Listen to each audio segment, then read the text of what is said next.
ओपरा Winfrey ये कहती हैं कि आप अगर स्टेप आउट होते हैं किसी ऐसी सिचुएशन से कि जिसने आपको जो है होल्ड बैक किया हुआ है, जो आपको आगे नहीं बढ़ने देती, तो बेहतर यही है कि आप उस सिचुएशन से निकल जाएं। और उसकी वजह यह है कि आप बजाय पुरानी स्टोरी पे जो है ना कुड़ने के या अपनी जो ज़िंदगी है वो ज़ाया करने के, आप एक नई स्टोरी जो है वो क्रिएट करें। तो सिंपल फार्मूला यही है कि आप देखा होगा कि हम बहुत सारे मामलात हैं, किसी इंसान ने हमें कोई 10 साल पहले कोई बुरी बात की या कोई ऐसी बात की जिससे हमारा दिल खफा हुआ, आज तक हम उसको लेके बैठे हुए हैं।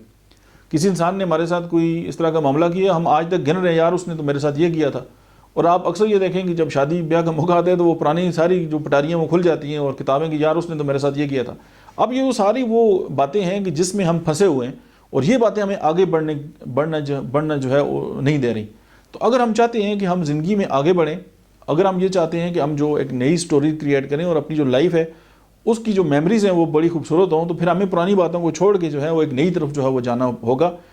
इसमें हम सब के लिए बेहतरी है और उसमें ज़ाहिर है फिर हम अपने डिप्रेशन और अपनी जो मेंटल डिसऑर्डर्स हैं और उसके साथ रिलेटेड जो बहुत सारी चीज़ें हैं जो ज़िंदगी में हमें हमारे जो ज़िंदगी का जो मज़ा है उसको जो है उन्होंने करकरा किया हुआ है, तो उसमें सिंपल बात है कि आप स्टेप आउट हो जाएं उन तमाम सिचुएशन से जिन्होंने आपको होल्ड करके रखा हुआ है, और आप अगर बेहतर ज़िंदगी गुजारना चाहते हैं तो आगे बढ़ जाएं। Thank you.